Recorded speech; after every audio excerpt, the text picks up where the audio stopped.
Welcome, everybody, to another superb edition of UniEEcast. With me, as usual, is my co-founder, David Bell, and delighted to have another superb guest, Chris Pickard, who we'll get to very, very soon. So before we start, David, business, tough at the moment.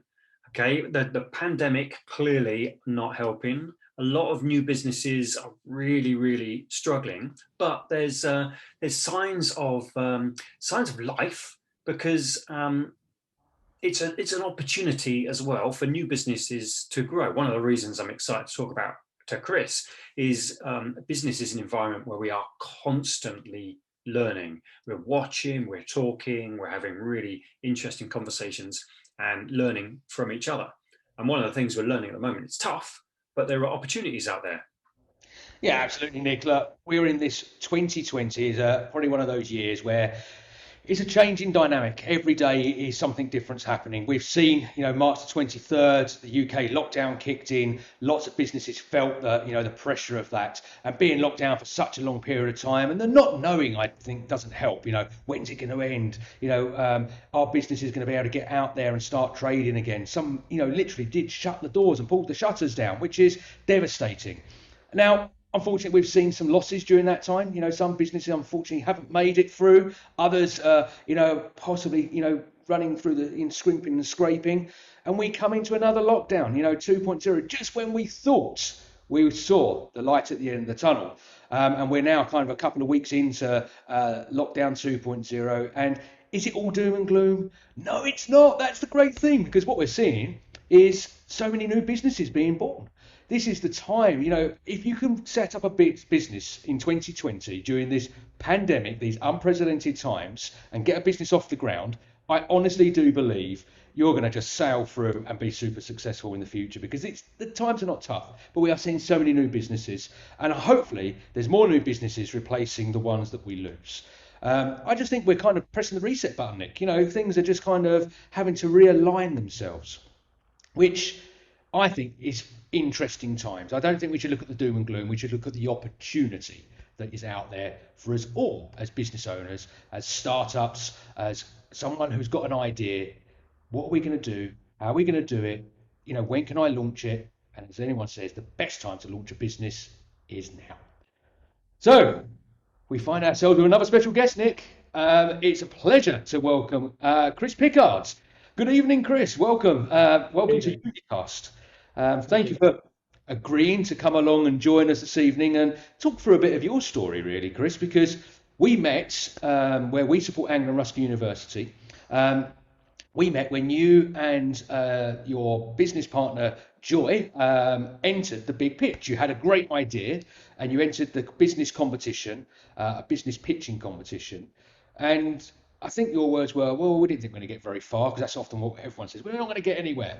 But actually, it turned into something very magical, didn't it? Tell us a little bit about that story, the big pitch, and how it got you to where you are today. Yeah, so I'm a part-time student at Anglia Ruskin studying sustainability, but I also have my own previous business as well that I do apart from that, which is it's in the travel industry. So it's pedestrian modelling, people modelling flows, capacity, and all these kind of things. But it does a lot of work in aviation. So with lockdown and COVID, that's completely disappeared. So I found myself without any work. So as part of the course at Anglia Ruskin, part of the unit was looking at sustainable business and coming up with ideas for that.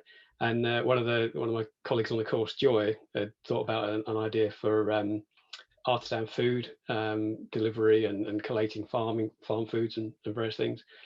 And she submitted that to the big pitch, just asked me if I fancied having a go joining her on that, which seemed like a good idea.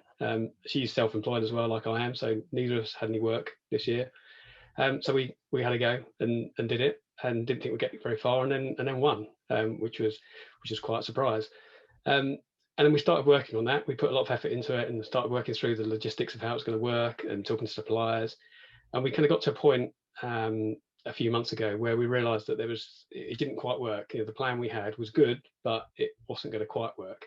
And Joy's work started coming back. She had other things to be doing as well. So we decided that it was best to kind of just stop that idea and then come up with our own ideas for something else. So then I kind of, I was really keen. I'd learned a lot through that process, learned a lot through the big pitch, learned lots through talking to you as well, David. And I was just keen to have a go at something else. So I was kind of racking my brains for a new idea similar to that, which is where I came up with the current idea of online ethical chocolate shop, which is something that my family will love chocolate. It overcame the problems we had with the other business, which was to do with logistics of delivery, because this you can send through the post and it's much easier.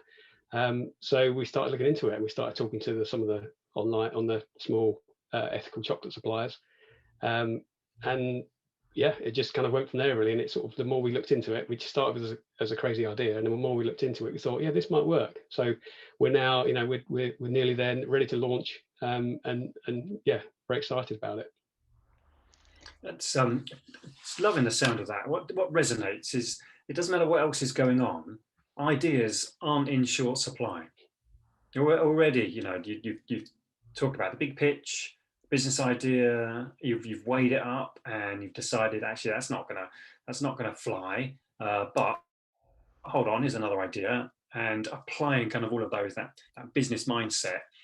You're at that point where it's ready to go. What's your big aspiration for it, Chris? We were starting small. We're not hoping too much to start with, but we just want to have a business that for my family will just kind of keep us going. It's a bit more resilient to some of the shocks that my other industry was involved with. So something that we can get my son involved with. He's 12. He loves chocolate as well, so he's quite keen to get involved with that as well. So it's just that we want this kind of family thing that can we can just have some fun with as well. Something a bit different to the corporate world. Just something a bit different. And I think it was just the kind of key thing for us was I learned through one of the big pitch sessions as well that came up, was the whole thing about in business, when you get to a point of failure, it's not really a failure. It's just like you then have to think about how you take what you've learned and take it to the next step. So it's that kind of keep pivoting. And I think it's, we look back and think, well, actually the big pitch, perhaps, our idea didn't work. But actually it's the bit that got us to this idea and took us another step forward. So but so just really just a steady, stable business that we can enjoy. I think that's the, obviously I'm a mature student as well, so I'm at that point I want to start having some work that I enjoy as well. What a great idea though. I mean, you've got a 12-year-old son. What 12-year-old doesn't like chocolate, as you say?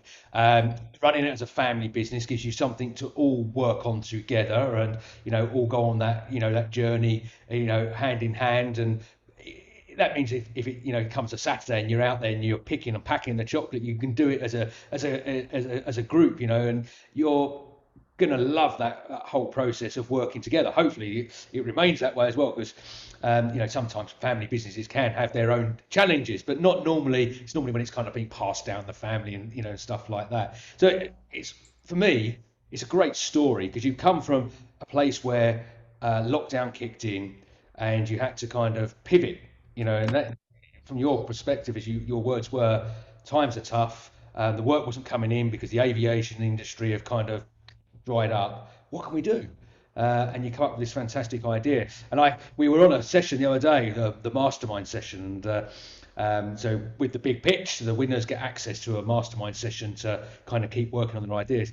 And I saw you as Mr. Willy Wonga, and I alluded you to as Willy Wonga, because I really look forward to seeing this progress and develop. And I will be buying the chocolate. There's no doubt about it. Good to hear that. Getting the business off the ground, obviously you had a business previously, or you've got that aviation side, the design side, and that still runs. And obviously I'm sure that will come back round at some point when we see that will kind of kick back into action. But what was the difference? Is there any difference in challenges getting this new business off the ground? I know you had to build, for example, an e-commerce platform, a website to be able to, for people to order and buy. Was you familiar with building, an e-commerce website, or is it something you've just gone, I'll get the manual out and give it a whirl? Yeah, no, I had no idea. I'd never done that before. So I just started having to look at different platforms, talk to people, find out, and sort of look at reviews, find the best thing. I trialed some, I built test things in different platforms, and then just came up with one that looked good. And I'm still learning. It's not as easy as should be if I knew what I was doing, but I'm learning a lot as I go. And so that's probably the biggest challenge, I think, just to something completely different. And then my wife's been helping with the talking to suppliers, working with the stock, with slightly ordering. And so it's just a very different business to what I was in before. Before I was working with just on consultancy work with big clients. It wasn't really, it was running a business, but it's not in the same way as running a shop or sort of an e-commerce business. So a completely different thing. I mean, obviously I've got some business knowledge, I suppose, which helped, but yeah, it's just having to keep wonder what we're doing, because it's just so different to what we're doing before. We just think, have we made a mistake? Is this really going to work? But then you have to kind of correct yourself and keep going, which is why I like the big pitch sessions, because I might be getting to a point where I'm thinking we're crazy, what are we doing? And then we have those sessions, and it's other people with other ideas, and it just kind of pushes that forward, which is great. So yeah, very different. I love that, Chris. That moment where you think, what on earth are we doing? And you speak to other business owners, and that resonates. I think, what on earth are we doing? And that means you're getting somewhere, because the key things you've mentioned, right? It's fun and enjoyment. Okay, and I find with business, the more you enjoy it, the more likely it is to be a success. And what carries through all of these experiences is that business mindset.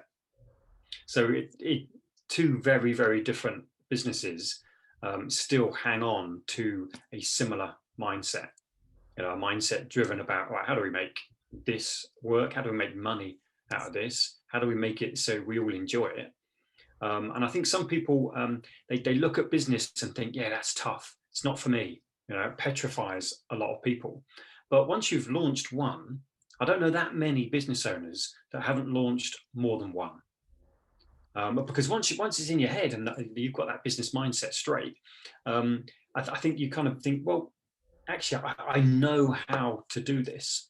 And all of those lessons that you learn from one to the next, not wasted in the slightest.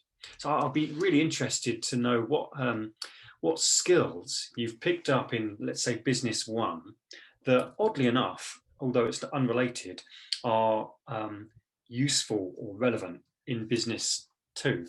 What is it? What skills do you kind of have in your toolbox? Do you think, no problem, I can attack this new part of the business with these same skills? I think the really transferable one is communication. So just understanding that you don't have all the answers to what you're doing, and just you have to go and talk to people, and just being open with people and sharing your ideas so they join in and give you feedback as well. And I suppose it's the feedback thing, which when you run a business, you have to get feedback, because if people don't like what you do, the business doesn't survive. So that side of things, I think if you take it into another business and you just ask for feedback and you just ask for people's views, you learn from that, don't you? And I was just having a conversation today with some friends, and I was showing them the site, and they were very come up with some sort of critical ideas and stuff, and you just take that on board and add that in as well. And I think that's the really useful thing you can take from any business and take it to the next one as well. So it's probably the main thing, I think. Yeah, transferable skills and communication is absolutely super key. Just out of interest, you're talking about the communication, obviously finding potential suppliers. How did you source your suppliers for this range of chocolate? Because you're going down from to Norfolk down to Cornwall.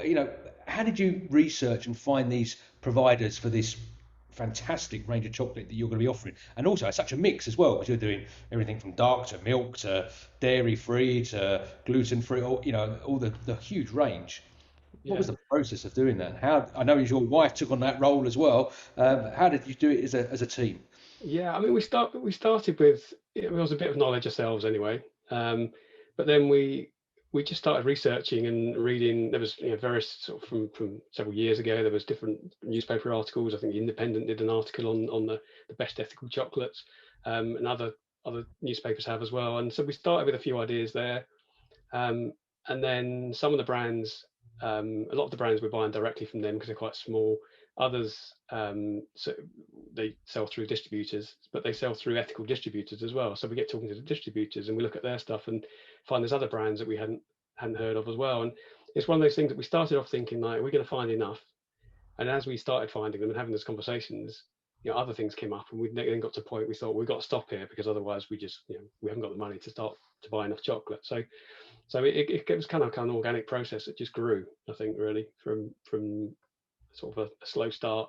So now we're up to, I think we've got 15 brands and 150 varieties of chocolate we're starting with in the store. So we got plenty more that we could add at a later stage. That's amazing, isn't it? When you start, when you dare to lift the stone and have a look what's out there, and you kind of go from this blank canvas thinking, well, there might be nothing, to just immersing yourself into this wonderful world of these small, micro, ethical, sustainable businesses. You think, wow, it's a rich seam, rich pickings. Yeah, as you say, you had to stop. Otherwise, you'd have too many options. You'd not have enough room for all of your chocolate. Absolutely. It sounds phenomenal. I can sense that hunger for the business to launch. Yeah. And do you think it's something that will just be boom? There's just masses of business, or do you imagine a slow build? And if it's a slow build, how are you going to get the word out there? At the moment, that's one of the things we're not too sure how fast it will go. In some ways, we don't want it to be too fast, because we've got to find our feet. We need to get the processes going. Until we're up and running, there's going to be problems that we don't know are there. And so what we don't want is to go day one and start marketing and advertising and suddenly find we can't fulfill the orders. And because part of the thing for us is about the customer service. For a small business, it's about having that family feel to it, the friendly family feel. So if we start doing too much and we can't do that, I think we failed in what we're trying to achieve.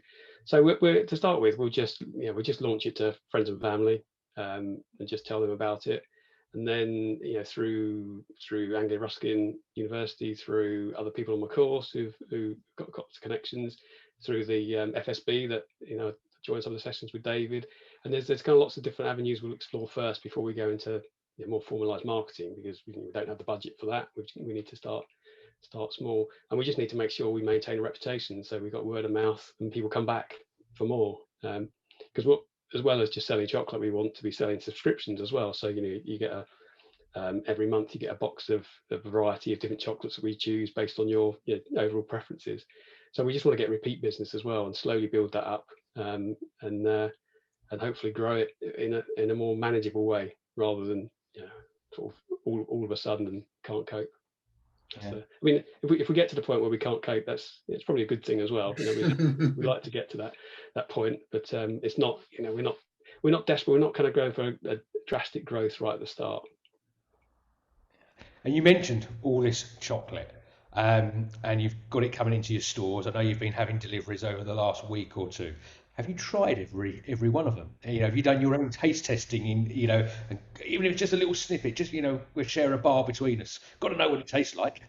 We have tried some, yeah. We're trying to control ourselves, because it's trying 150 bars wouldn't be too good. Maybe over the space of a few years, but not together. But we're trying some of the different brands as well, and some of the different flavors, because we want to make sure that what we sell is good. We're eating some of it. Yeah, and it's going down well, I have to say. It's great that you mentioned it earlier. How useful feedback is. And we've got a few ideas. Let's ask the business community for some feedback. What does the website look like? Any more ideas? Same with the chocolate, I imagine. How it goes, plus some feedback, and you build a much better picture of your client based on kind of their responses on your chocolate. I know we're pushed for time, as always. There's always so many things that we could explore, so many avenues that no doubt the listeners are kind of poking the screen saying, ask about this, ask about that. But time is always limited. So I'll hand over to you, David, to wrap up, if you would. Yeah, no, thank you very much, Nick. I think what we need to do is actually get Chris to point us in the right direction. In the coming days and weeks, people are going to be able to order. I know you want to start small, but our listeners, as Nick said, will be poking at the screen and trying to type and send us a message. How do I get hold of this chocolate? Where do I order it? How do I try it? So, how could they engage with you and potentially place an order via your website once it's out in general release? Okay, so the business is called Chocoletta because it's chocolate in a letter. So it's the website is chocoletta.co.uk, but that's letter with a double TA at the end rather than an ER. So it's choc a letter with an A at the end .co.uk.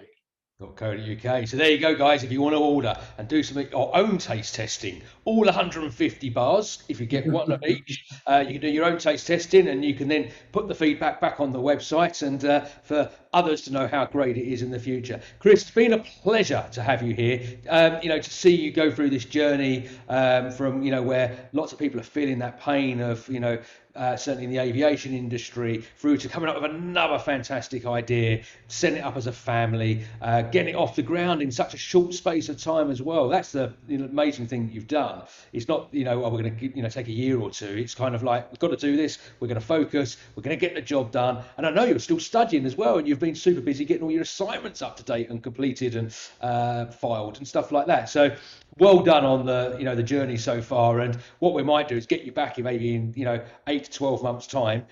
Maybe then we could be in a studio, Nick, and Chris could actually come in and bring the chocolate bars, and then we could give them a good test taste. So Chris, thank you very much. Stick with us. So Nick, another fantastic show. Another fantastic story to see how someone is making or taking advantage of a challenging time, a pandemic time, the unprecedented times that we find ourselves in.